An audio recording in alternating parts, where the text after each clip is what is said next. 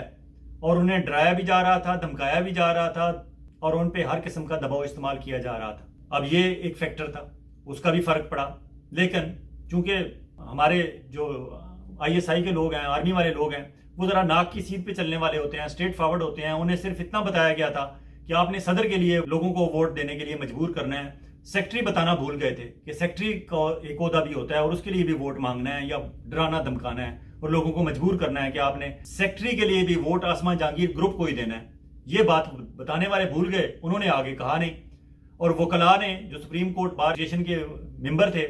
انہوں نے کہا کہ ٹھیک ہے ISI کے کرنل صاحب، میجر صاحب، ہم آپ کے دباؤ میں، آپ کی دھونس میں، یا کوئی ان کی مجبوری ہوگی، کوئی بلیک میلنگ کا پوائنٹ ہوگا، اس کی وجہ سے ہم آپ کی یہ بات تو مان لیں گے، صدر کا ووٹ تو ہم دے دیں گے آپ کی مرضی کے مطابق، لیکن سیکٹری کا ووٹ ہم اپنی مرضی کریں گے۔ اور یہی ہوا۔ سیکٹری سلمان صفدر جو حامد خان گروپ کے تھے، وہ 490 ووٹوں سے جیت گئے، جبکہ صدارتی امیدوار اسی گروپ کے تقریباً 100 ووٹوں سے ہار گئے۔ تو یوں ان کی واردات پکڑی گئی۔ چلیں، الیکشن کا دن گزر گیا، آسمان جہانگیر گروپ کے لوگ جنہوں نے آسمان جہانگیر کے نام پہ سیاست کی، اور آسمان جہانگیر وہ خاتون ہیں کہ اپنی زندگی میں ہمیشہ وہ ملٹری اسٹیبلشمنٹ کے سامنے کھڑی رہیں اور ایک توانا آواز بن کر ابھری۔ ان کی پہچان ہی یہ تھی کہ وہ ڈکٹیٹرشپ کے خلاف، ملٹری اسٹیبلشمنٹ کے خلاف اور دھونس دھاندلی کے خلاف کھڑی ہوتی تھیں اور آخری حد تک جاتی تھیں۔ لیکن اب ان کے نام پر سیاست کرنے والوں نے یہ ریکارڈ بھی قائم کر دیا کہ انہوں نے ISI کے میجر اور کرنلز کے کہنے پہ ووٹ کاسٹ کرنے تھے۔ چلیں، عمران خان قیدی نمبر 804 جیل میں بیٹھ کے پوچھتا ہوگا کوئی رہ تو نہیں گیا جو اب تک بے نقاب نہ ہوا ہو، کیونکہ اس سے پہلے آپ نے دیکھا 26ویں آئینی ترمیم ہو یا اور دیگر معاملات ہوں، ہر موقع پہ وہ لوگ بے نقاب ہوئے، انکلوڈنگ پاکستان پیپلز پارٹی اور ان کے موجودہ چیئرمین بلاول زرداری، جنہوں نے زبردستی اپنے نام کے درمیان بھٹو کا لفظ لگایا ہوا ہے، اور اب پاکستان میں اکثر لوگ ان کا نام بھٹو استعمال کرنے سے ہچکچاتے ہیں، کیونکہ ان میں تو ذوالفقار علی بھٹو والی کوئی بات باقی نہیں بچی، اور وہ اعلانیہ کہہ رہے تھے کہ یہ 26ویں آئینی ترمیم کرنا ہماری مجبوری بھی ہے اور ضروری بھی ہے، اور انہوں نے ملٹری کے کہنے پہ یہ سارے کام کیے۔ اب اگر مولانا فضل الرحمان ان کے راستے میں کھڑے نہ ہوتے تو شاید وہ آج اس سے بھی زیادہ سخت 26ویں ترمیم لے آتے، اور وہ رکے ابھی بھی نہیں، وہ 27ویں ترمیم پر کام انہوں نے شروع کر دیا۔ تو قیدی نمبر 804 پوچھتا ہوگا کہ کوئی رہ تو نہیں گیا۔ ناظرین، یہ لڑائی یہاں ختم ہونے والی نہیں۔ دوسری طرف سپریم کورٹ آف پاکستان میں 26ویں آئینی ترمیم کو پاکستان کے نامور وکیل منیر ملک نے چیلنج کر دیا ہے، اور منیر ملک وہی ہیں کہ جب جسٹس افتخار چودھری کے خلاف پرویز مشرف نے ایکشن لیا تھا اور انہیں ڈی سیٹ کر دیا تھا، بلکہ پاکستان بھر میں ججز کی بحالی کی ایک تحریک شروع ہو گئی تھی، اس تحریک کے روئے رواں تھے اعتزاز احسن، منیر ملک، علی احمد کرد اور اطہر من اللہ، اس وقت وکیل تھے۔ اب اگر منیر ملک نے 26ویں آئینی ترمیم کو چیلنج کر دیا ہے سپریم کورٹ میں، تو یقین مانیں منیر ملک جب سڑکوں پر نکلیں گے، جب وہ سپریم کورٹ میں پیش ہوں گے، تو کالا کوٹ ایک بار پھر ان کے پیچھے آ کھڑا ہوگا۔ ISI افسران کے دھونس دھاندلی سے ووٹ تو کالے کوٹ سے انہوں نے حاصل کر لیے، لیکن اگر احتجاجی تحریک شروع ہو گئی تو پھر کسی نے نہیں دیکھنا کہ ووٹ کس نے کدھر ڈالا تھا اور اب احتجاجی تحریک میں کون شامل ہو رہا ہے اور کون نہیں۔ کیوں کہ یہ 4091 سپریم کورٹ بار ایسوسیشن کے ممبر ہیں، اس کے علاوہ پاکستان بھر میں وکلاء کی تعداد 2 لاکھ ہے، اور 2 لاکھ وکلاء میں سے 5-10 ہزار بھی اگر منیر ملک کے پیچھے آ کر کھڑے ہو گئے تو پھر یہ 4091 جن میں سے 1290 ووٹ لے کر سپریم کورٹ بار ایسوسیشن کے پریزیڈنٹ میاں رؤوف عطا، جن کا تعلق جمعیت علماء اسلام فضل الرحمان گروپ سے ہے، جو جیتے ہیں، وہ ان کے 1290 ساتھی، جن میں سے مکمل طور پر ان کے ساتھ بھی نہیں، کیونکہ اگر سارے ساتھ ہوتے تو سیکٹری سلمان صفدر 490 ووٹوں سے نہ جیتتے۔ تو یوں انتخابی مارکہ تو انہوں نے جیت لیا، لیکن پاکستان بھر کا کالا کوٹ ان کے ساتھ نہیں، اور حکومت کو اس بات کا احساس بھی ہے، اس لیے حکومت جلدی میں ہے۔ 7 نومبر کو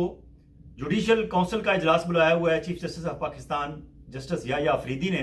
اور اس اجلاس میں امکان ہے کہ جسٹس امین الدین اور جسٹس نعیم اختر افغان کے خلاف جو شکایات ہیں، اور اسلام آباد ہائی کورٹ کے چیف جسٹس عامر فاروق کے خلاف جو شکایات ہیں، شاید ان پہ کارروائی شروع ہو جائے۔ وہ کارروائی شروع ہونے سے پہلے یہ مینڈیٹ چور حکومت اپنی کارروائی کرنا چاہتی ہے، اور اس کے لیے اسپیکر قومی اسمبلی ایاز صادق نے گزشتہ روز قومی اسمبلی کا اجلاس جو ختم ہو جانا تھا، اسے ختم نہیں کیا بلکہ اسے آگے کر دیا ہے، اور اب اس کا اگلا سیشن جمعے والے دن ہوگا۔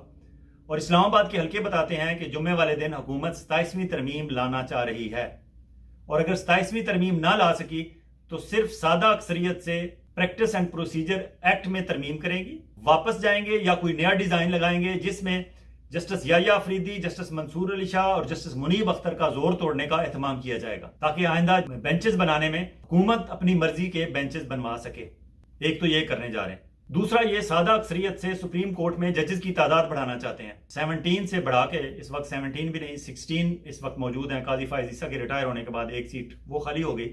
تو تعداد 17 سے بڑھا کر یہ 23 کرنا چاہتے ہیں۔ اب اگر 23 آپ کر بھی لیں تو کیا فوری طور پر آپ سارے ججز آپ دستیاب ہوں گے؟ آپ کر بھی لیں گے آنن فانن؟ چلیں آپ آنن فانن کر بھی لیں تو آپ کے نمبرز آپ پورے کرنا چاہتے ہیں، آپ کے پہلے ہی نمبر حکومت جنہیں اپنا سمجھتی ہے، ان میں جسٹس امین الدین اور نعیم اختر افغان، ان کے خلاف تو ایک کمپلینٹ پہلے سے موجود ہے، اور اگر آپ نے پھرتی دکھانی ہے تو دوسری طرف پھر چیف جسٹس یحییٰ آفریدی بھی پھرتی دکھائیں گے، تو یہ 2 ووٹ تو آپ کے گئے۔ باقی ووٹس میں سے شاید آپ کے پاس مسرت حلالی اب اس پوزیشن میں نہیں ہے کہ وہ آپ کے ساتھ کھڑی ہو سکیں، اور جمال مندوخیل پہلے ہی درمیان میں تھے، ان بٹوین تھے، وہ دونوں طرف دیکھتے تھے، اور جب اکثریت جسٹس یحییٰ آفریدی کے ساتھ ہوگی تو جمال مندوخیل بھی دیر نہیں لگائیں گے اس طرف جاتے ہوئے۔ اب اگر آپ نئے 6-7 ججز اپنی مرضی کے، پہلی بات تو یہ ہے کہ سارے آپ کی مرضی کے نہیں ہوں گے، اور اگر آپ سارے اپنی مرضی کے لے بھی آئے تو کیا وہ اپنے سپریم کورٹ میں پہنچتے ہی کیا وہ قاضی فائز عیسیٰ کی طرح حکومتی ٹاؤٹ بن کر اپنا کردار ادا کرنا شروع کر دیں گے؟ میرے خیال میں یہ کافی مشکل سوال ہے، اور اس حکومت کا مسئلہ یہ ہے کہ یہ عوامی حمایت سے محروم حکومت ہے، اس لیے ان کا ہر کام ان کو الٹا پڑتا ہے، چاہے وہ 26ویں آئینی ترمیم ہو، چاہے پریکٹس اینڈ پروسیجر بل ہو، چاہے قاضی صاحب کی ایکسٹینشن ہو، چاہے راجہ سکندر سلطان کی مخصوص نشستوں کا فیصلہ ہولڈ کر کے رکھنے والا معاملہ ہو، سارے ان کے گلے پڑ رہے ہیں، اور اب یہ جو نیا کام کرنے جا رہے ہیں یہ بھی ان کے گلے پڑے گا، کیونکہ سپریم کورٹ میں اس وقت جسٹس یحییٰ آفریدی نے جس طرح 4-6 دن انہیں اپنا عہدہ سنبھالے ہوئے ہیں، ان 4-6 دنوں میں انہوں نے جس طرح عدلیہ کے وقار کے لیے اپنا سٹانس شو کیا ہے اور عملی طور پر کام شروع کر دیا ہے، اور پینڈنسی جس کی وجہ سے یہ سارے ڈرامے گورنمنٹ کرتی تھی کہ پینڈنسی بہت زیادہ ہے اور ہم اس لیے ججز کی تعداد بڑھانا چاہتے ہیں، انہوں نے پینڈنسی کا سلوشن بھی نکال لیا ہے، اور تقریباً قاضی فائز عیسیٰ صاحب سمجھتے تھے کہ ڈیلی 20 کیسز کی سماعت کرنی چاہیے ایک بینچ کو، جسٹس یحییٰ آفریدی نے 30 ڈیلی کے حساب سے لگا دیے ہیں کیسز ہر بینچ میں، اور بینچز بھی 2 رکنی بنائے ہیں، زیادہ صرف 2 بینچز 3 رکنی بنائے ہیں، باقی سارے بینچز 2 رکنی بنائے ہیں انہوں نے، اور ہر بینچ کو 30 کیسز دے دیے ہیں۔ اب اگر یہ 30 کیسز 7-8 بینچ جو بنائے ہیں ڈیلی اگر ان کی ہیئرنگ کریں گے تو ایک ہفتے میں اچھے خاصے کیسز نکل جائیں گے، اور انہوں نے شارٹ ٹرم جو پلان بنایا ہے وہ 1 مہینے کا بنایا ہے، اور اگلا اجلاس ان کا ہونا ہے 2 ستمبر کو فل کورٹ اجلاس، اور اس میں پھر یہ نمبر دیکھیں گے، اس لیے پینڈنسی ایشو نہیں ہے، صرف حکومت کا مسئلہ یہ ہے کہ وہ اپنی مرضی کے لوگ بھیجنا چاہتے ہیں۔ اب مرضی کے لوگ کہاں سے آئیں گے؟ سارے قاضی فائز عیسیٰ تو نہیں ہوتے، ہاں ایک صورت ہو سکتی ہے اگر میاں نواز شریف صاحب کو گاؤن پہنا کے آپ سپریم کورٹ میں بھیج دیں تو شاید آپ مرضی کا فیصلہ لے سکیں، ادروائز تو کوئی صورت نہیں ہے۔ اور پھر اگر آپ اس طرح آپ نے دھونس دھاندلی جاری رکھی تو کیا پاکستان بھر کے وکلاء جو دیکھ رہے ہیں کہ عدلیہ اپنے پاؤں پر کھڑا ہونا چاہتی ہے اور یہ مینڈیٹ چور حکومت اور ان کے سرپرست ملٹری اسٹیبلشمنٹ والے انہیں کھڑا نہیں ہونے دے رہے، تو کالا کوٹ پھر ججز کے پیچھے آ کر کھڑا ہونے میں دیر نہیں لگائے گا۔ ناظرین بات لمبی ہو رہی ہے، یہ ولاگ یہاں ہی ختم کرتے ہیں، دوبارہ میں آپ کی خدمت میں حاضر ہوتا ہوں اور آپ کو بتاتا ہوں کہ قاضی فائز عیسیٰ صاحب کے ساتھ لندن میں کیا ہوا، میاں نواز شریف صاحب کے ساتھ واشنگٹن کے بعد اب نیو یارک میں کیا ہونے جا رہا ہے، اور پھر وہ کون سے 6 ایسے فیکٹر ہیں جن کی بنیاد پہ یہ صاف صاف نظر آ رہا ہے کہ اب سڑکوں پر دھما دم مست قلندر زیادہ دور نہیں۔ اجازت چاہوں گا، بہت جلد ایک اور بھی ولاگ کے ساتھ آپ کی خدمت میں حاضر ہوں گے، اس وقت تک آپ اپنا اور اپنے گرد و نواح کے لوگوں کا اسی طرح خیال رکھیے گا جس طرح آپ چاہتے ہیں کہ آپ کا خیال رکھا جائے۔ اللہ حافظ۔